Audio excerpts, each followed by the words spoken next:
High বন্ধুরা, সবাই কেমন আছো? আশা করছি সবাই খুব ভালো আছো। আর আমিও খুব ভালো আছি। Welcome back to my channel moment of the Lipika.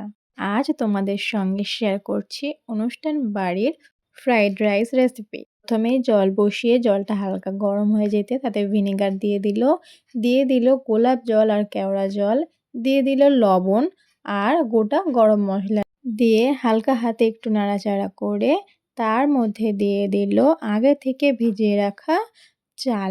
এটা ছিল দেরাদুন চাল। সবটা চাল এখানে দেয়া হয়ে গিয়েছে। একটু নাড়াচাড়া করে ভাতটাকে হতে দেবে। তারপর ভাতটা হয়ে এলে ভাতটাকে ভালো করে ফ্যান ঝরিয়ে তুলে নিয়ে একটা ট্রের মধ্যে ভাতটাকে রেখে ভালো করে একটু ছড়িয়ে দিতে হবে, যাতে ভাতটা ঠান্ডা হয়ে যায় আর ভাতটা গলে না গিয়ে ভাতটা ঝরঝরে হয়ে থাকে। সেজন্য ভাতগুলোকে তুলে একটা ফ্যানের নিচে ভাতটাকে রেখে দেওয়া হলো। এদিকে গ্যাসে কড়াই বসিয়ে দিয়ে দিল সাদা তেল আর ঘি। সাদা তেল আর ঘিটাকে একটু ভালো করে নাড়াচাড়া করে তার মধ্যে দিয়ে দিল গাজর কুচি। গাজর কুচিটা হালকা একটু ভেজে নিয়ে তারপরে দিয়ে দিল এখানে বিনস। বিনসটা দিয়ে ভালো করে ফ্রাই করে নেওয়ার পর এখানে অ্যাড করলো ক্যাপসিকাম কুচি। ক্যাপসিকাম কুচি, গাজর ও বিনসকে ভালো করে ফ্রাই করে নেওয়ার পর এখানে অ্যাড করলো কাজু আর কিশমিশ। কাজু আর কিশমিশকে দিয়ে ভালো করে ফ্রাই করে নেওয়া হলো এই উপকরণগুলোকে।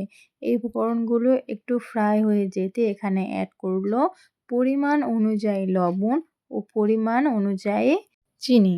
ভালো করে এই উপকরণগুলোকে হালকা ফ্রাই করে নেওয়া হলো, যাতে এগুলো ভালো করে সিদ্ধ হয়ে আসে। তারপরে এখানে অ্যাড করলো রাইস, দেরাদুন রাইস। তো অনেকটা ভাত হওয়ার কারণে অল্প অল্প করে ভাতগুলোকে ওনারা করছিলেন। সেজন্য কিছুটা আগে হয়ে গিয়েছিল, কিছুটা পরে হয়েছে। তো তারপর এখানে অ্যাড করে দেওয়া হলো গোলমরিচ গুঁড়ো। গোলমরিচ গুঁড়ো দিয়ে ভালো করে ভাতটাকে নাড়াচাড়া করে অনুষ্ঠান বাড়ির ফ্রায়েড রাইস পুরোপুরি রেডি। আর একটা কথা, ওনারা ভাতটাকে এমনভাবে নাড়ছিলেন যাতে ভাতগুলো একদমই ভেঙে না যায় আর সুন্দরভাবে রাইসটা রেডিও হয়ে যায়। তো অনুষ্ঠান বাড়ির ফ্রায়েড রাইস রেসিপি তোমাদের কেমন লাগলো অবশ্যই আমাকে কমেন্ট করে জানিও। আমি প্রত্যেকের কমেন্টে রিপ্লাই দেব। আর আমার এই ভিডিওটা যদি তোমাদের ভালো লেগে থাকে তাহলে লাইক, কমেন্ট, শেয়ার করে দিও। আর নতুন বন্ধু হলে চ্যানেলটিকে সাবস্ক্রাইব করে আমার পাশে থেকো। সবাই ভালো থেকো, টাটা।